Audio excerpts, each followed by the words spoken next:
1 Crônicas, capítulo 19. Algum tempo depois, morreu Naás, rei dos Amonitas, e seu filho Hanum subiu ao trono. Davi disse: Vou demonstrar lealdade a Hanum assim como seu pai, Naás, sempre foi leal a mim. Então Davi enviou representantes para expressar seu pesar a Hanum pela morte do pai dele. Mas, quando os representantes de Davi chegaram à terra de Amon, os líderes amonitas disseram a Hanum: O rei acredita mesmo que esses homens estão aqui para honrar seu pai? Não.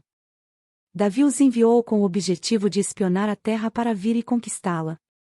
Então Hanum prendeu os representantes de Davi, raspou a barba de cada um, cortou metade de suas roupas até as nádegas e os mandou de volta a Davi. Quando Davi soube do que havia acontecido, enviou mensageiros ao encontro dos homens, para que lhes dissessem: Fiquem em Jericó até que sua barba tenha crescido e voltem em seguida, pois estavam muito envergonhados. Quando Hanum e os amonitas perceberam quanto haviam enfurecido Davi, enviaram 35 toneladas de prata para Aranarim, Aramaaca e Zobá, a fim de contratarem seus carros de guerra e cavaleiros. Também contrataram 32.000 carros de guerra e obtiveram o apoio do rei de Maaca e de seu exército. Esses soldados acamparam em Medeba, onde se juntaram a eles tropas amonitas que Hanum havia recrutado em suas próprias cidades. Davi foi informado disso e enviou Joabe e todos os seus guerreiros para lutarem contra eles.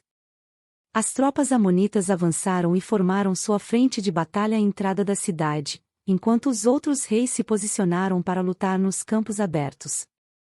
Joabe viu que teria de lutar em duas frentes ao mesmo tempo, por isso escolheu alguns dos melhores guerreiros de Israel e os pôs sob seu comando pessoal para enfrentar os sírios. Deixou o restante do exército sob o comando de seu irmão Abisai, que atacou os amonitas. Joabe disse a seu irmão: Se os sírios forem fortes demais para mim, venha me ajudar. E, se os amonitas forem fortes demais para você, eu irei ajudá-lo. Coragem! Lutemos bravamente por nosso povo e pelas cidades de nosso Deus. E que seja feita a vontade do Senhor. Joabe e suas tropas atacaram, e os sírios começaram a fugir.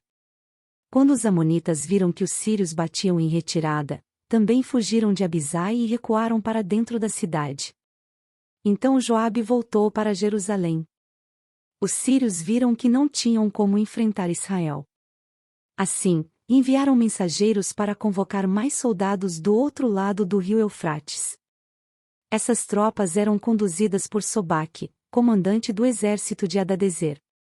Quando Davi foi informado do que estava acontecendo, reuniu todo Israel, atravessou o Jordão e posicionou suas tropas em formação de batalha. Entrou em combate com os sírios, que lutaram contra ele. Mais uma vez, porém, os sírios fugiram dos israelitas.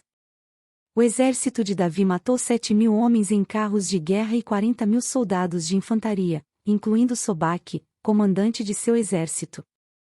Quando os aliados de Hadadezer viram que ele havia sido derrotado por Israel, renderam-se a Davi e se tornaram seus súditos.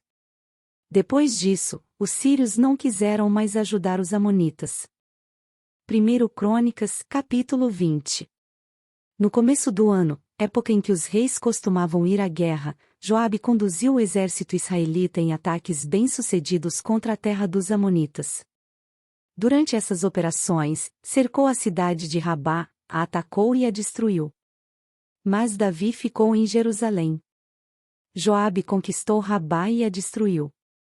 Então Davi chegou a Rabá, removeu a coroa da cabeça do rei, e ela foi colocada sobre sua cabeça.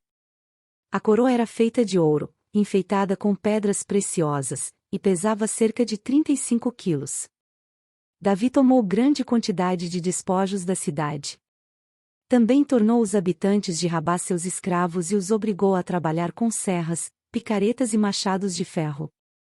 Foi assim que Davi tratou o povo de todas as cidades amonitas.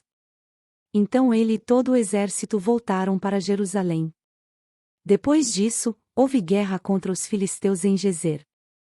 Enquanto lutavam, Sibecai, de Uzate, matou Seife, um descendente de gigantes, e, desse modo, os filisteus foram subjugados.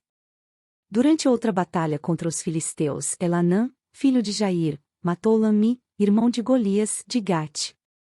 O cabo da lança de Lami era da grossura de um eixo de tecelão. Em outra batalha com os filisteus em Gate, havia um homem de grande estatura com 6 dedos em cada mão e 6 dedos em cada pé, 24 dedos ao todo, que também era descendente de gigantes. Mas, quando ele desafiou os israelitas e zombou deles, foi morto por Jonatas, filho de Simeia, irmão de Davi. Esses filisteus eram descendentes dos gigantes de Gate, mas Davi e seus guerreiros os mataram.